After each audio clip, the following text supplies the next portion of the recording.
आपली जी नाळ आहे, ती लोकसंस्कृतीशी सुद्धा जोडली जाते. बरं. म्हणजे ज्या गोष्टी आपल्याला शहरात फार बघायला मिळत नाही, की जसं जात्यावरच्या ओव्या असतील. परंतु त्यावेळेस मी जे लिहिलं, ते सरांना प्रचंड आवडलं. अ, अगदी सहज साध्या पद्धतीने महंगाई आज बहुत बड़ी है, चारों ओर तो इसकी कड़ी है, हं, गरीबों की हो या अमीरों की है तो बड़ी निराशा है. असं काहीतरी त्यावेळेस ते लिहिलं. हं, परंतु ते सरांना खूप आवडलं. त्यांनी कौतुक केलं हं. आणि मग मला वाटलं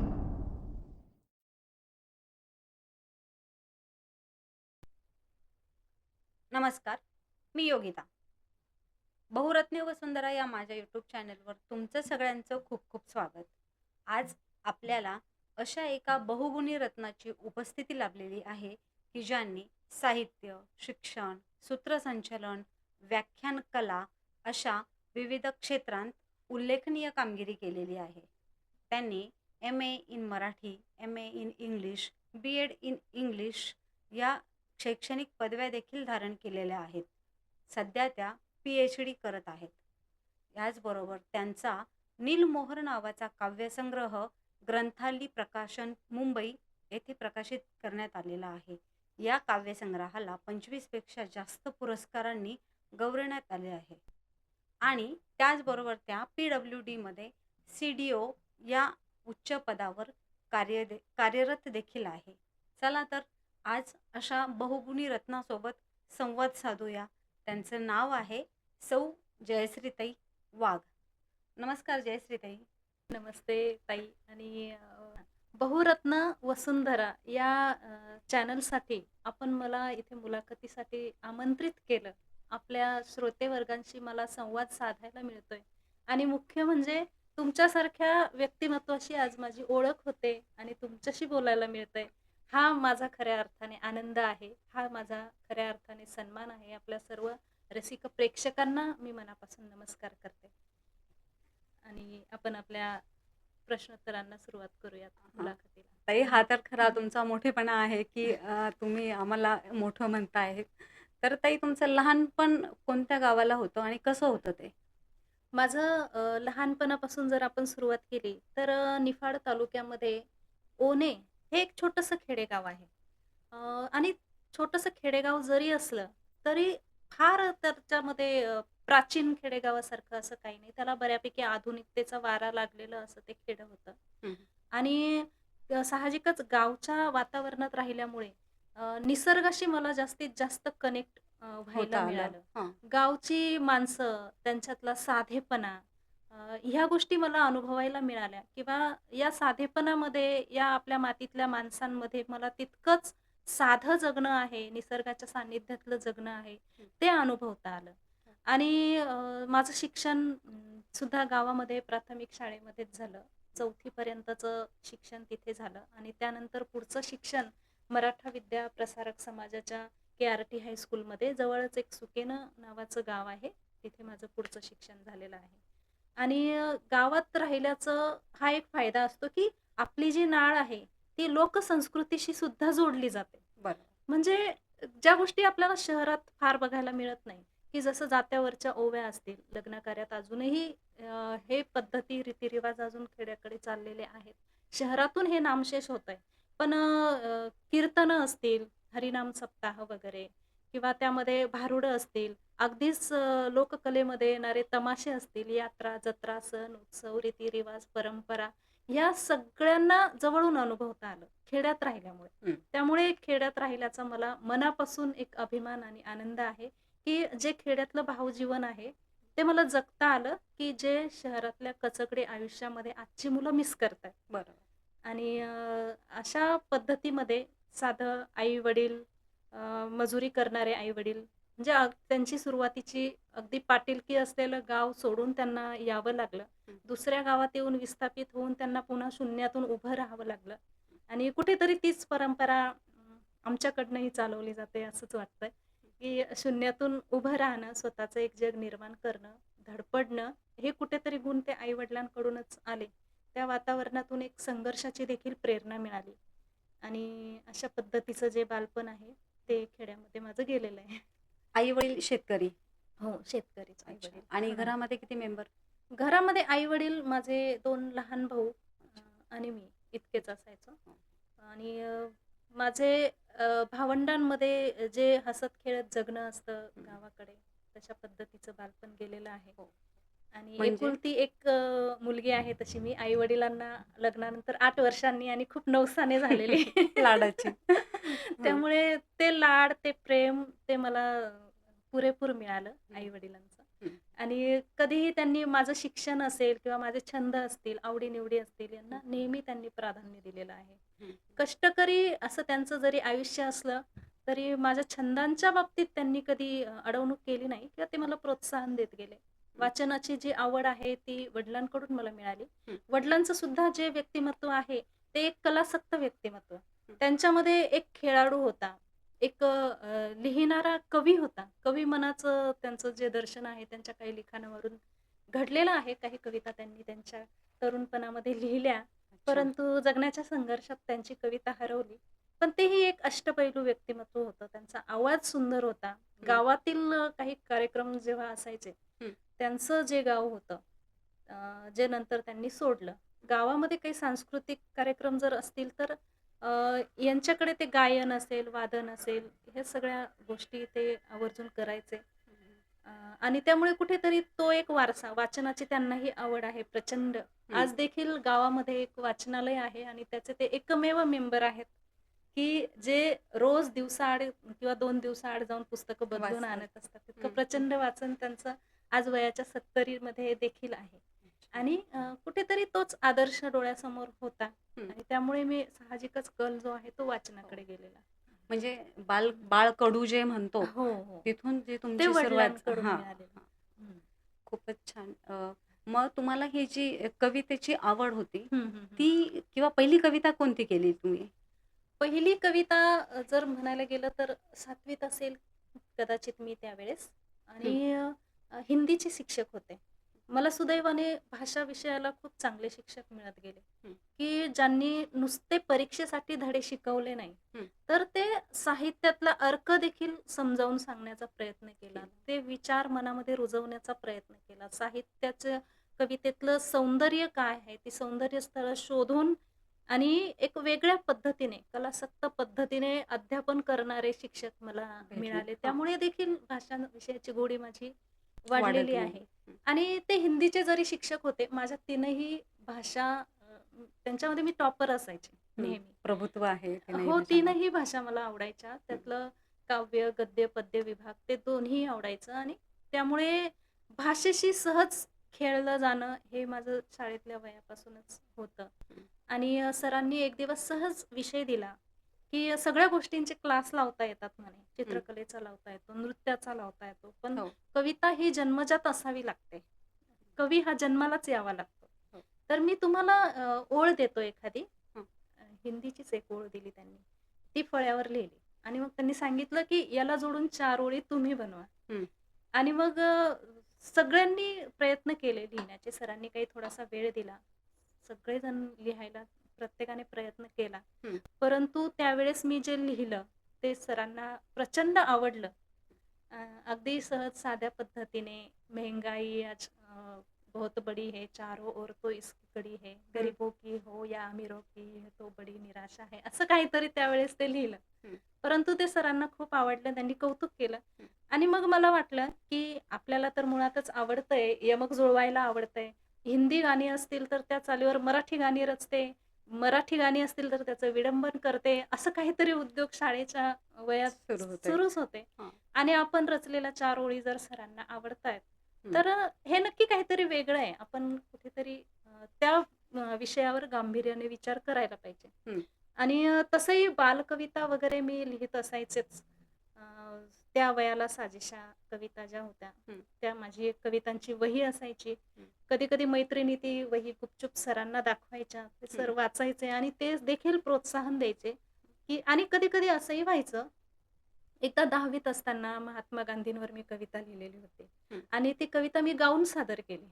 परंतु माझ्यावर कुणीही विश्वास ठेवला नाही, की ही कविता मी लिहिली. आई गं! एवढे सुंदर शब्द होते. हो, त्यांना जाणवायचंच नाही, की हे शब्द कधी-कधी कवितेत इतके अवघड शब्द येतायत, तर हे शब्द तू वापरू शकत नाही, असं मला शिक्षकांनी देखील बोलून दाखवलेलं हं, आहे. हं, तेव्हा हं. वाईटही वाटायचं. पण आता कळतंय, की ती वाईट वाटण्याची गोष्ट नव्हती, तर ती नव्हते. अभिमानाचीच होती. म्हणजे कुठेतरी तुम्ही वाचनाला सुरुवात करायच्या पहिलेपासून हं, हं. तुम्ही कवयित्री होतात. हो, कुठेतरी ती एक आवड आपल्याला जाणवते. आपण शाळेत गेल्यानंतर आपला ओढा कुठल्या विषयाकडे असतो. आणि गणितासारख्या विषयात मी कधी रमली नाही. हं. भूगोल, इतिहासात फार रमली नाही. नागरिक शास्त्र तर मला शेवटपर्यंत समजलं नाही. हां. सायन्स, विज्ञानमध्ये समीकरणं असायची. तीही मला कधी-कधी बऱ्यापैकी जमलीच नाही असं म्हणता येईल. त्यामुळे मी सायन्सला गेली नाही खरं. हो, हो. आणि भाषा विषयाची आवड असल्यामुळे साहजिकच ज्या आपल्या अभ्यासक्रमात कविता असतात त्यांना चाली लावणं. हं, आणि असंही घडलेलं आहे, की दुपारची वेळ आहे जेवणाची हं, आणि थोड्या 10-5 मैत्रिणी बसलेल्या आहेत. हं. आणि मग मी इंदिरा संतांची एखादी कविता घेते आणि ती त्या मुलींना शिकवते. म्हणजे अध्यापनाचीही आवड मला तेव्हापासून होती. हो. शिकवण्याचीही आवड तितकीच होती. एकदा त्या इंदिरा संतांच्या कविता मी फळ्यावर लिहिल्या आणि त्या मुलींना शिकवत होते. क्लासमध्ये. क्लासमध्ये माझ्याच 10 वयाच्या मुलींना. हो, 10th हां. मध्ये. हां, हो, हां, 10th मध्ये असताना. हां. तर तेव्हाही मुख्याध्यापकांचा एक चक्कर झाला. ते बघत होते काय चाललंय, काय नाही. जरा घाबरले, पण काही नाही. त्यांनी पुढे जाऊन कौतुकच केलं त्या गोष्टीचं. हं, त्याही वयामध्ये मला अशा कविता आवडत होत्या. म्हणजे मी फळ्यावर लिहिलं होतं, की मावळतीला चंद्र केशरी, पहाट वारा भवती भनभन. हं. अर्ध्या पाण्यामध्ये उभी ती, तिथेच टाकून आपुले तनमन. यासारख्या ओळी फळ्यावर लिहिल्या आणि त्याचा अर्थ मी मुलींना समजावून सांगत होते. आत्ताच आपण बोललात, की शिक्षण म्हणजे हं, चालूच होतं किंवा तुम्ही मुलांना, मुलींनाही काही हं, शिकवत होता तुमच्याच हं. वयाच्या. तर तुम्ही शिक्षिकेचाही पेशा बरेच दिवस केला. हो, हो. मग ते किती वर्ष शिक्षिका म्हणून होता तुम्ही? शिक्षक की जो पिंड आहे मुळातच तो आहे माझा, असं मला म्हणावसं वाटतं. आज मी जरी एक शासकीय कर्मचारी आहे, हं, पण मूळ पिंड जो आहे तो शिक्षकाचा आहे. हं, म्हणजे माझी लहान भावंडं असतील त्यांना शिकवणं, हं, आजूबाजूची शेजारची मुलं आहेत त्यांना शिकवणं. हं, नंतर माहेरी देखील मी काही दिवस घरामध्ये क्लासेस घ्यायचे. हं, तर ते शिकवणं मला उपजतच आवडत होतं हं, आणि लहानपणापासूनच मी ठरवलेलं होतं, हं. की आपल्याला शिक्षकच व्हायचंय. कारण मग शिक्षक हाच एक पेशा असा आहे, की मला कवितेशी कनेक्टेड राहता येईल. हो, हो.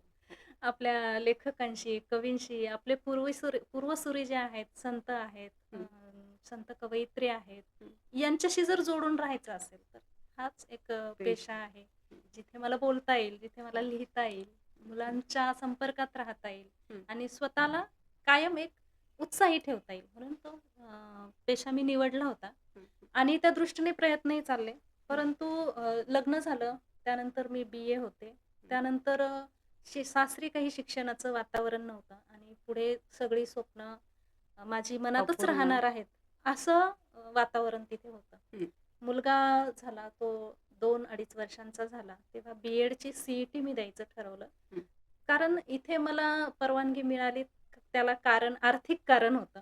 हे काही माझं स्वप्न पूर्ण करायचं म्हणून नाही. हं. मिस्टरांची कंपनी बंद पडल्यामुळे मला काहीतरी करणं भाग होतं आणि त्यामुळे मग मी बी-एडसाठी सी-ई-टी दिली. त्यात टॉपर आले आणि बी-एडला नंबर लागला आणि मग माझा बी-एडचा प्रवास सुरू झाला. हं. त्याच्यामध्ये मुख्य अडथळा म्हणजे आजारी असलेल्या सासूबाई किंवा लहान मूल यांना सांभाळून ते करणं, ही काही आव्हानं माझ्यापुढे होती. आर्थिक आव्हानं देखील होती हो. आणि कुटुंबाची जबाबदारी देखील होती.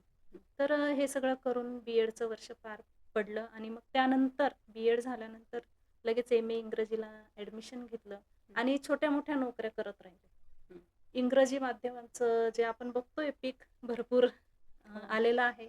हं, 2004-5 साली काही इंग्रजी मीडियम शाळांवर मी जॉब केला हं. आणि अध्यापनाचं कार्य हे जे आहे ते अशा पद्धतीने चालूच आहे. करत राहिले. कुठल्या ना कुठल्या हां. लँग्वेजचं माध्यमातून हो. कुठल्या ना कुठल्या चालूच आहे. आणि परंतु या क्षेत्रामध्ये देखील शेवटी आपल्या आर्थिक गरजा जर तेवढ्या इन्कममध्ये पूर्ण होत नसतील, तर नुसतंच तेवढंच आपण करू शकत नाही. आपल्या गरजा भागवणारं अजून असं काहीतरी करणं भाग होतं. हं, आणि त्यामुळे अभ्यासाशी कनेक्टेड राहिले आणि त्यानंतर एक सरकारी नोकरीसाठी जे मी प्रयत्न करत होते, हं, ते जलसंपदा विभागातल्या जागांसाठी हं. आणि नाशिकमध्ये ओपनची एकच जागा असताना मी परीक्षा दिली होती आणि त्यात सुदैवाने सिलेक्शन झालं. हां, आणि खूपच म्हणजे छान. सरकारी नोकरीत येण्यापर्यंत मी आवडीने शिक्षिकेची नोकरी केली. आता तुम्ही जलसंपदा विभागामध्ये हं. 16-18 वर्षापासून अ, कार्यरत आहात. 13 वर्षापासून. 13 हं. 13 वर्षापासून कार्यरत आहात. मग त्यावेळेस तुम्ही कवयित्री आहात, हं. हाऊसवाईफ आहात. हं. तिकडेही तुमचं काम चोखपणे करत आहात. मग ह्या सगळ्या गोष्टींसाठी वेळ कसा काढता? तर ह्या सगळ्या गोष्टीतून वेळ काढायचं म्हणजे आपल्याला प्राधान्यक्रम जो आहे प्रत्येक गोष्टीचा, हा ठरवून आणि मग एक-एक गोष्टीवर फोकस करत एक-एक गोष्ट मॅनेज होत जाते. जसं खूप ट्रॅफिक जाम झाल्यानंतर कुठली तरी गाडी आधी बाहेर पडल्यानंतरच बाकीचा मार्ग मोकळा होत असतो. हं, हं. तसं काहीसं नियोजन जे आहे ते मलाही करावं लागलं. सगळ्याच गोष्टी बघणं गरजेचं होतं. हो. कुठलीही गोष्ट टाळूनही चालणार नव्हतं, कुठलीही जबाबदारी. आणि ह्या सगळ्या करण्यामध्ये माझ्या मिस्टरांचा मला सपोर्ट मिळाला. प्रत्येक गोष्टीमध्ये त्यांनी मला सपोर्ट केलेला आहे. मला कुठे घेऊन जायचं असेल, ते स्वतः आवर्जून वेळ काढतात. हं. घरातही त्यांची बऱ्यापैकी मदत असते. मुलांच्या शिक्षणाच्या बाबतीतही ज्या काही सगळ्या गोष्टी असतील, हं. ते बघतात. माझ्या शिक्षणाच्या बाबतीतही जी काही धावपळ असते, ॲडमिशन प्रोसेस असते, फीज भरणं असतं किंवा आणखीन काही कागदपत्रांची पूर्तता असते. हं. या सगळ्या गोष्टींसाठी त्यांची धावपळ असते. त्यामुळे माझा तो एक वर्कलोड कमी होतो आणि माझा फोकस जो आहे तो मला अभ्यासावर करता येतो. माझ्या कवितेवर करता येतो, साहित्यावर करता येतो. हं. अशा आम्ही पद्धतीने जे काही एखादं काम करतो, हां. त्यावेळेस आम्ही फक्त अडचणींचाच विचार हं, करतो. हं, हं. तसं तुमच्याशी आता बोलल्यानंतर समजलं, की फक्त तुम्ही तुमचा मार्ग हं, हं. तयार करता आणि हं, हं, हं. त्याच्याने तुम्ही चालायला लागता. त्याच्यावर किती अडचणी असतील, काय असतील ह्याचा विचार तुम्ही करत नाही आणि म्हणून आज एवढ्या सक्सेस झाला आहात. ते असं म्हणतात ना, की सकारात्मकता ही खूप मोठी गोष्ट आहे आणि सकारात्मक माणसाला अडचणीतही संधी दिसते. मुळात प्रत्येक संकटात एक संधी लपलेली असते. असते. हो. परंतु निगेटिव्ह माणसाला त्या संधीमध्ये देखील अडचणीच दिसतात. अशा प्रकारचं वाचनात काहीतरी आलेलं नाही आणि मग कुठेतरी तो माइंडसेट पण आणि झालेला. हो, हो. ते तुम्ही आत्मसात पण केलं. हां, ह्या हां. ज्या चांगल्या गोष्टी वाचनात येतात, ते माझा प्रयत्न असतो. हं, बरेच प्रयोग मी स्वतःवर करत असते. हं. तशातले काही प्रयोग हे मी स्वतःवरच करत गेले सातत्याने. स्वतःला घडवणं जे म्हणतात, ते थांबायचं नाही. अ, या हिशोबाने वाटचाल करत गेले. खरं तर प्रेक्षक हो, तुम्हाला सांगायला मला आवडेल, की ताईंचा नीलमोहर हा काव्यसंग्रह प्रकाशित झालेला आहे आणि त्याला 25 पेक्षा जास्त पुरस्कारांनी सन्मानित करण्यात आलं आहे. तर मग त्याबद्दल काय सांगाल? ज्यावेळेस पहिला पुरस्कार तुम्हाला प्रदान केला, त्यावेळेस भावना कशी होती? मुळात आपली कविता छापून येणं, हं, साधं कुठं वर्तमानपत्रात कविता छापून आली असेल, दिवाळी अंकात आली असेल, हं. तर याही गोष्टीचा खूप आनंद होतो. हो. पहिली कविता माझी छापून आली ती मी 11वीत असताना एका अ, पत्रिकेमध्ये छापून आली होती. हं. म्हणजे वार्षिक पत्रिका असावी ती, कुठेतरी निफाडून निघणारी. हं. तर त्यामध्ये छापून आली तर त्या गोष्टीचा एक प्रचंड आनंद होता मला.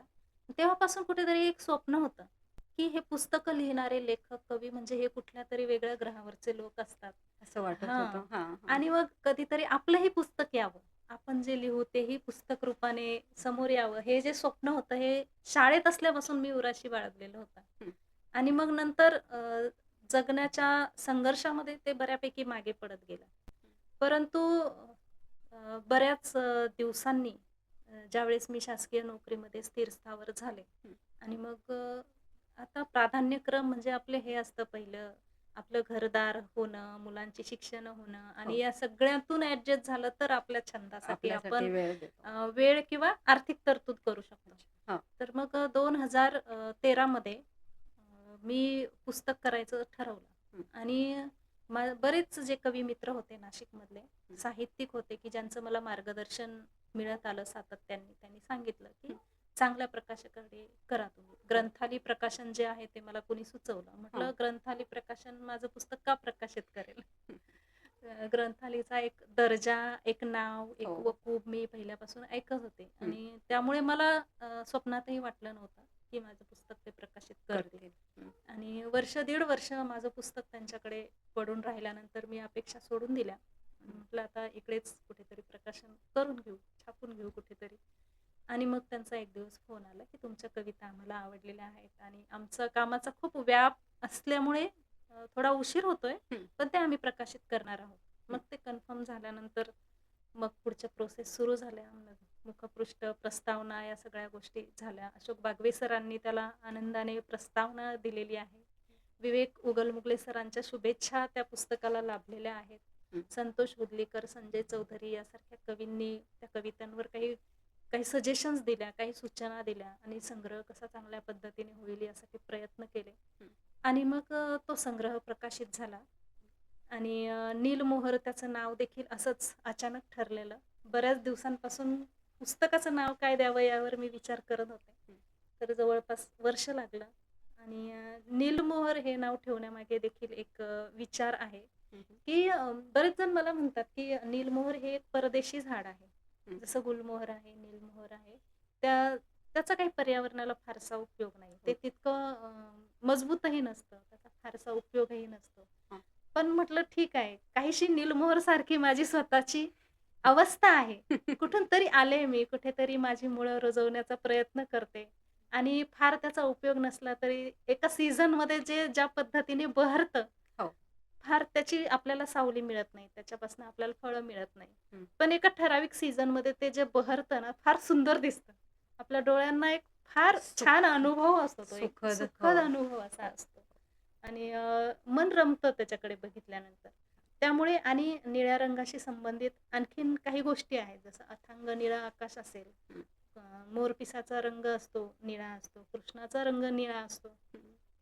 आणि कुठेतरी या सगळ्या संकल्पना त्या कवितांमध्ये आलेल्या आहेत, संदर्भ आलेले आहेत आणि हं. मग तो नीलमोहर नावाचा संग्रह जो आहे, तो अस्तित्वात आला. त्याचं खूप चांगल्या प्रकारे प्रकाशन झालं हं. औरंगाबादकर सभागृहामध्ये. भरपूर लोकांनी एक चांगला रिस्पॉन्स दिला आणि एक पुस्तक आलं यावरच मी खुश होते.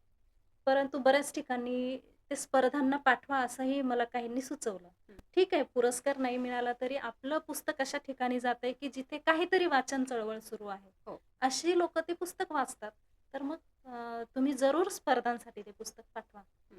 आणि स्पर्धांसाठी मी कधी फारशी गेलीच नाही. कुठल्या स्पर्धांमध्ये भाग हं. फारसा घेतलाच नाही. तर मग म्हटलं पुस्तकाच्या स्पर्धेत तरी का उतरावं? परंतु खूप अनपेक्षित असे पुरस्कार त्याला मिळाले. अगदी उस्मानाबाद असेल, सातारा असेल, नळदुर्ग वगैरे आणि मुंबईचं मराठा मंदिर संघाचा पुरस्कार असेल, अहमदनगरचा एक माधवराव मुळे पुरस्कार असेल. यासारखे पुरस्कार मिळत गेले आणि साहजिकच आहे पहिल्या पुरस्काराचा आनंद खूप मोठा वेगळाच असतो. असतो हो. आणि तो आनंद उपभोगत असतानाच त्याची एक मालिकाच लागली वर्षभर. अ, इंदोरचा देखील पुरस्कार आहे. म्हणजे एक महाराष्ट्राच्या बाहेरचा देखील पुरस्कार त्याला मिळाला आणि सर्वात आनंद झाला ते पुण्याचा जो पुरस्कार आहे महाराष्ट्र साहित्य परिषदेचा, त्या पुरस्काराने मला मनापासून समाधान वाटलं. कुठेतरी चांगल्या लोकांनी आपल्या कवितेला दिलेली ती एक पावती दखल. आहे हो. आणि आनंद झाला मनापासून. परंतु त्याचबरोबर एक जबाबदारी देखील वाढली.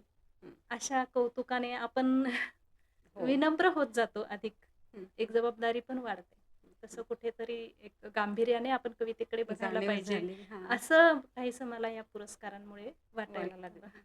ताई, माझा पुढचा प्रश्न असा असेल, की आता हे जे कवितांना एवढे पुरस्कार वगैरे मिळाले, तर त्याच्यामध्ये साधारण कशा प्रकारच्या कविता आहेत? अ, कविता संग्रहामध्ये सगळ्याच प्रकारच्या कविता आहेत. सुरुवातीच्या मोस्टली कॉलेजमध्ये असतानाच्या काही प्रेम कविता वगैरे हं. या कवितांचा त्याच्यामध्ये अंतर्भाव आहे. हां. परंतु जसजसं आपलं वय मॅच्युरिटीकडे जातं, तसतसं काही सामाजिक संदर्भ आपल्या कवितेमध्ये येतो. हं. कवितेमध्ये निसर्ग आहे, कवितेमध्ये आई-वडील आहेत. असं सगळ्याच विषयांना स्पर्श करणाऱ्या कविता आहेत हं. आणि त्यामध्ये मुक्त छंद या प्रकारामध्ये देखील मी लिहिते. हं. छंदोबद्धाची जी लय आहे ती मुळात अंगभूत लय माझ्या कवितेत निसर्गतःच येत जाते असं मला वाटतं. त्यामुळे तशा प्रकारच्या कविता जास्त आहेत.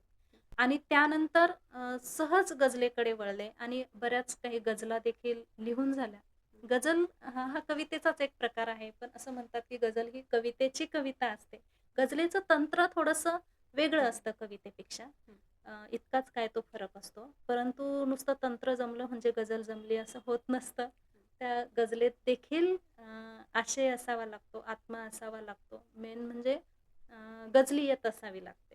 हं. तर ती गझल सुंदर वाटते, नाहीतर मग ती एक कृत्रिम काव्य पद्धती वाटू शकते. हो, हो. आणि अशा प्रकारे काही गझला देखील सहजपणे लिहिल्या गेल्या. त्या सगळ्यांचाच अंतर्भाव जो आहे तो नीलमोहरमध्ये आहे. अच्छा. सगळ्याच विषयांवरच्या कविता आहेत. कुठलाही विषय अ, कवितेत नाही असं शक्यतो नाही. नाहीये. हां. तर आमच्या प्रेक्षकांसाठी एखादी कविता? नक्कीच आवडेल मला. काही स्त्रीवादाच्या कविता माझ्या कवितेमध्ये आहेत. हं. की जसं एक साधी रोजची गोष्ट असते आपल्या स्वयंपाकघरातली हं. आणि ती बघितल्यानंतर आपल्याला एखादी कविता सुचते. म्हणजे आता साधं घ्या, कविता मी घेते, की पालकाची भाजी. हं. ती आणायची, धुवायची, चिरायची, शिजवायची, घोटायची, हं. उकळवायची आणि तरीसुद्धा तिचा रंग हिरवाच राहावा अशी अपेक्षा करायची. बाई गं, दिवस अजूनही असे आहेत. झाली.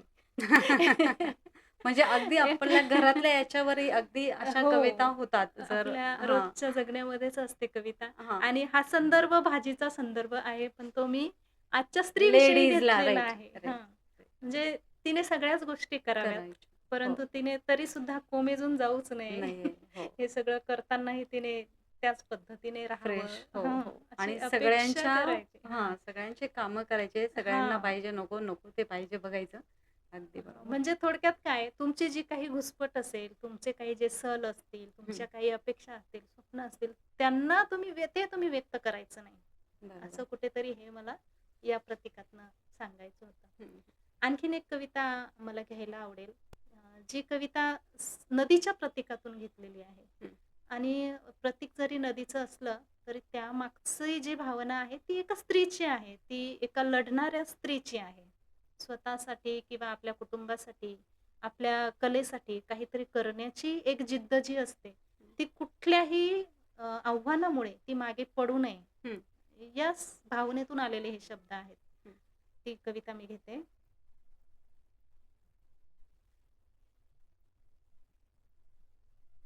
आवडो वा नावडो कोणास माझे चालणे. हं. आवडो वा नावडो कोणास माझे चालणे. पावलांचा धर्म हा मंजूर नाही थांबणे. पावलांचा धर्म हा मंजूर नाही थांबणे. हं. मग पुढे वाटेत माझ्या यायचे ते येऊ दे. हं. मग पुढे वाटेत माझ्या यायचे ते येऊ दे. घोर अंधाऱ्या दिशावा भेटतील तारांगणे. घोर अंधाऱ्या दिशावा भेटतील तारांगणे. लाख घाला बांध किंवा लाख घाला बंधने. हं. लाख घाला बांध किंवा लाख घाला बंधने. कोणत्या सांगा नदीने सोडलेले वाहने.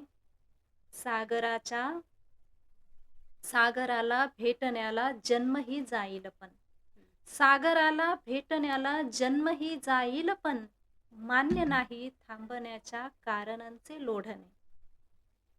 केवळ हे आहे दुटप्पी माणसाचे वागणे. खरं तर कविता हां. ऐकून खूपच छान वाटलं ताई. आणि आत्ता म्हणजे जेव्हा कोणीतरी सुरू करायचं असतं काहीतरी, तर हं, हं, मग हं. आपण प्रापंचिक अडचणींना खूप हे देतो, प्राधान्य हो, देतो, की हो. मला घरातले नक्कीच. नाही म्हणत आहेत हं, हं, किंवा हं. पैसे वगैरे. आता जसं की तुम्ही सांगितलं, तर पहिले 6-7 वर्ष तुम्ही अगदी स्ट्रगलिंग काळ हो, काढला हो. वगैरे, पण नक्कीच. तुम्ही छंद सोडला नाही. नाही. बरोबर आहे. हं. म्हणजे आज आम्हाला खऱ्या अर्थाने आमच्या चॅनलवर हिरा सापडला आहे. आणि आमचं भाग्य आहे की आम्ही तुमच्याशी संवाद साधतो आहे. तर पुन्हा एकदा खूप खूप धन्यवाद की आमच्या विनंतीला मान देऊन तुम्ही एवढा बिझी शेड्यूलमधून आमच्यासाठी वेळ काढलात. खरंच खूप खूप धन्यवाद. आणि तुम्ही मला व्यक्त होण्याची संधी दिलेली आहे. व्यक्त होणं ही खूप महत्त्वाची गोष्ट आहे आणि तुम्ही इतकं सगळं ऐकून घेतलं आणि त्यामुळे मीच आपले मनापासून आभार मानते आणि पुन्हा मला इथे यायला आवडेल. अजून खूप गोष्टी मला सांगायच्या आहेत. नक्की, त्या नक्की नक्की. आपण आपण हो, शेअर करूयात, नक्की. बोलूयात.